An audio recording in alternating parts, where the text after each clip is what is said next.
Je me demande qui a bien pu définir l'homme comme un animal rationnel. Dans le portrait de Dorian Gray, Oscar Wilde pointe du doigt une des grandes facettes de notre humanité. Nous sommes des êtres de contradiction. Pas toujours d'accord avec les autres, nous ne le sommes pas non plus avec nous-mêmes. Est-ce un problème? Le plus souvent non, mais ça peut virer en dissonance cognitive, un état de conflit interne très inconfortable, voire franchement douloureux. La théorie de la dissonance cognitive figurant aujourd'hui parmi les théories majeures de la psychologie sociale née au milieu des années 1950 à travers les travaux menés par le psychologue américain Leon Festinger et ses collègues de Stanford. L'équipe de recherche s'interrogeait alors sur les conditions de l'émergence des rumeurs dans le cadre d'un climat social défaillant. Pourquoi les survivants d'un séisme survenu en Inde en 1934 avaient-ils propagé l'idée que des répliques allaient s'ensuivre, idée pourtant infondée mais adoptée par le plus grand nombre au point de muer en certitude admise? Festinger et son équipe levèrent alors le voile sur l'utilité psychologique et sociale des rumeurs. Face à une vulnérabilité vécue comme trop anxiogène, les individus ont besoin de créer une cognition pour apaiser la tension qui les affecte. Cette découverte pave la voie du concept de dissonance cognitive défini comme un sentiment d'inconfort psychologique causé par deux éléments cognitifs discordants. En somme, une incompatibilité dans ses croyances intimes à la source d'un déséquilibre interne et qui produit un certain malaise, voire une forme de souffrance. Cette dissonance, qui correspond à un déséquilibre cognitif, peut résulter d'une contradiction interne. Quand nos pensées, émotions, valeurs et comportements ne sont plus en phase, la tension apparaît. On court à notre perte si on ne relève pas le défi de l'écologie, mais l'avion, c'est quand même pratique. La violence animale, c'est le mal, mais la viande de grison, c'est si bon. Quel inconfort quand nos convictions, nos besoins, nos désirs, nos habitudes se contredisent. La dissonance cognitive peut aussi naître de tensions entre notre identité individuelle et notre identité sociale, classiquement quand nous sommes confrontés à des injonctions paradoxales. Si tu veux que l'égalité advienne, il faut oser assumer ton ambition en tant que femme, mais pas comme ces reines des abeilles qui sont pires que les mecs. Cette mise en balance d'exigences personnelles et d'attendus sociaux va aussi prendre la forme de conflits de loyauté. Dois-je être corporate par fidélité à cette entreprise qui m'a personnellement beaucoup apporté, alors que je me sens très mal à l'aise avec certaines de ces activités qui sont polluantes ou certaines pratiques à l'égard des sous-traitants que je ne peux pas cautionner? Nous sommes certes des êtres de contradiction, mais nous ne manquons pas de ressources pour les gérer, même si les solutions auxquelles nous recourons ne sont pas toujours les plus efficaces. Face à une dissonance cognitive interne, 3 stratégies classiques pour tenter de retrouver son équilibre interne. Changer ses convictions en faisant évoluer son opinion. C'est décidé, je ne suis plus écolo, c'est bidon. Mais il est difficile d'être versatile quand il s'agit de nos valeurs profondes. Ajuster son comportement pour que ce dernier s'accorde à nos convictions. Cet été, je pars à l'autre bout du monde, mais uniquement en train et à vélo.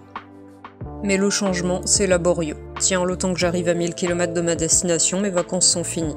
Voire ça peut donner une impression de sacrifice. Je ne pourrais pas aller au Japon, me priver de voyage, voire de vacances tout court. Ne plus sortir de chez moi, et pourquoi pas même arrêter de respirer pour produire moins de CO2.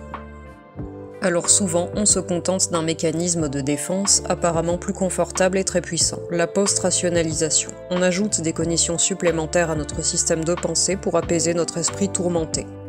Après tout, que représente mon billet d'avion dans la balance de la pollution industrielle mondiale? Nous mettons notre créativité intellectuelle au service de notre bien-être en accusant les autres. C'est les baby-boomers qui ont sali la planète, quelle génération d'égoïstes. En invoquant les circonstances. J'ai très peu de vacances, j'en profite un maximum. Quand on aura 4 mois de congé par an, j'envisagerai de revoir ma façon de faire du tourisme.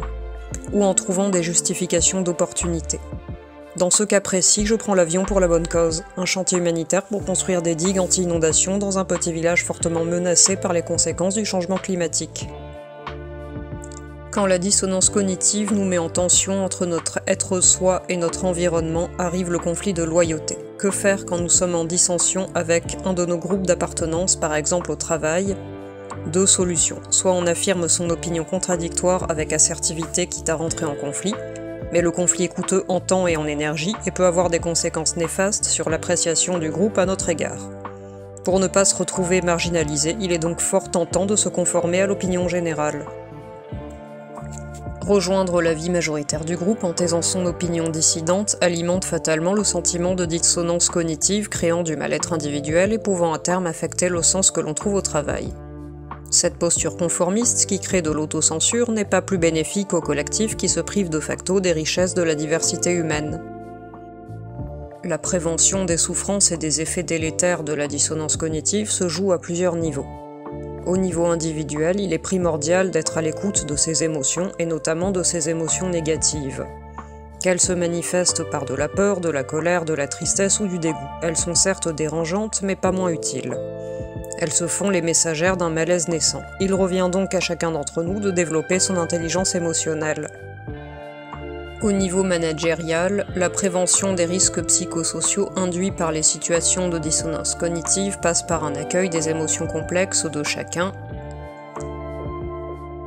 Envisager le conflit de manière constructive en ne considérant pas la contradiction comme un élément de disqualification et faire place à l'expression des opinions minoritaires et ou dissidentes à la lumière de leur rapport au collectif permettent ainsi de paver la voie d'un management inclusif.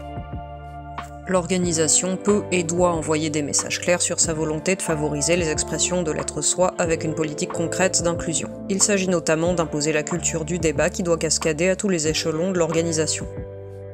Le conflit demande certes du temps et de l'énergie, mais il est la condition sine qua non d'un climat inclusif, source de bien-être individuel quand il permet la consonance des individualités qui la composent et de performance collective quand ces individualités sont libres d'exprimer toute la richesse qu'elles ont à offrir. Bonne journée et à bientôt pour de nouveaux contenus.